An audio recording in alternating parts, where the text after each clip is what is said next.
I used to think success was limited to just how bad you wanted it. If you didn't have it, it's because you didn't want it. Now I'm not so sure.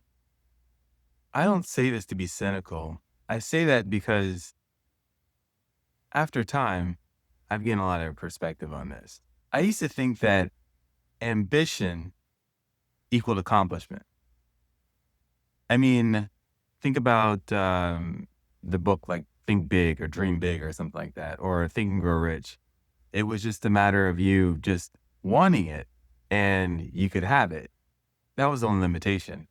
And I believed that for years. And I would just go around believing this and feeling good. Not that my life would change or my circumstances change, but I would just feel better about myself. What I realized was that, I don't know, maybe after around like the fifth or sixth book on uh, self help or positive thinking, they all started to sound the same and nothing was changing. Something else that really, really hit me was I used to believe that desire equaled ability. Like, if you desired something, that means that it's given to you. Desire, like of the Father, it's given to you, and you wouldn't be given something unless you could have it, right? I mean, isn't that what the whole movie The Secret was about? Was that a movie, a book? Was it both? Everyone was really into it. And I mean, I saw it just like you did. And the thing that always bugged me about it was it left out that little part about work. Like you just think about things and they come to you. And while I'm not saying that stuff doesn't come to you, like your thoughts aren't things and, how you think affects, your reality, but that just didn't cut it for me. The Secret. Just thinking your life changes. I mean, if that were true, wouldn't life change for a lot of people? I mean, I'm just saying. And this one right here, success leaves clues. Yes, success does leave. It leaves lots of clues. And the thing is, the way that I understood it to be was that if you found someone who's successful and you copied what they did and you maybe even matched their beliefs, you would be able to have the same success. And let me not say be able, you would have the same success. That's how I took it. That was my interpretation of it. And after all this time, I think that the clues that success leaves are the same things that you see when you're connecting the dots looking backwards. I mean, when you're in it and you're moving forward, nothing makes sense. Only after the success has happened is, oh, yeah, of course. Of course, that's why this happened. Of course, because when you're looking backwards at the things you did to be successful, you can make revisionist history. You can change your mind about, oh, why this happened or why that happened. And the reality is, while success does leave clues, success is also unique to the individual. You can take two people doing the exact same thing, going into the same opportunity. And it's going to happen differently for the two people because the people are different. The opportunity is the same, but there's a ton of factors around what makes that that person a success. And I've gone back to this idea of a success fingerprint. Success, as I'm coming to understand it, what makes the most sense for me is that it's unique to the individual. Every person getting into the same opportunity is going to handle it differently because we're different and the opportunities are different. Things are presented differently.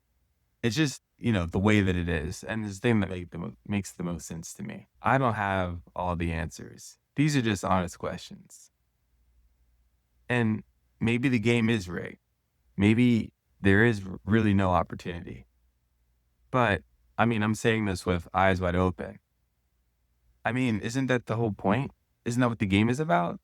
Isn't that coming through the odds? The odds are just the nature of success means that there's a lot of failure. Most people aren't successful. Most people don't make it. That's just the nature of life. But that's the game that we're playing. And what happens? I mean, if you just take these things, it's all rigged, everything's against you, like, why bother? Well, I mean, yeah, that would work, but then what's the point of anything? Just don't bother with anything. It's all rigged. You're stuck. And that's not what I'm here for. So if you're playing a rigged game, but you're playing it anyway, comment below. Oh yeah. I remember listening to this podcast and it was about um the Steinbergs. Saul Steinberg, I think it's Robert's name, his brother's name was Robert Steinberg. This guy was probably the original Wall Street buyout artist. At least the earliest one I can remember that I've actually heard their story. Um, just as a note, supposedly, arguably, at that point in time, this is like the 1950s, 1960s, he was regarded as the most successful person in history before the age of 30. I think he was a millionaire at the age of 27. And we're talking millionaire in like 1950s or 60s status. Anyway, amazing trajectory. I mean, he went on, he was a big Wall Street trader, bought and sold companies, that kind of thing. I think at one point he was worth like $700 million. His brother was worth 200 million. This is when 200 million was really like a lot of money back in like the late 80s, early 90s. I know, I'm dating myself. I'm just saying it was a lot of money back then. The thing that I remember noted was I think the story is told by the girl, like his daughter, his niece or something like that. And she was saying that her mom and dad would take helicopters to the office every day. 2 helicopters going to the commute every day. That's where they were. So anyway, cut to the chase. They lost everything. Just tragedy. Lost everything. And they actually interviewed his brother because Saul actually passed away. And he was saying that, kind of explaining that, hey, yeah, it's worth the ride. The ride up is worth it. Even if you ride it all the way down, it's worth it because that is life. That's the experience. The experience of life is what we're talking about. And we only get these experiences if we try. We try to do things, try to do more than what we were just offered. That's all I got for today.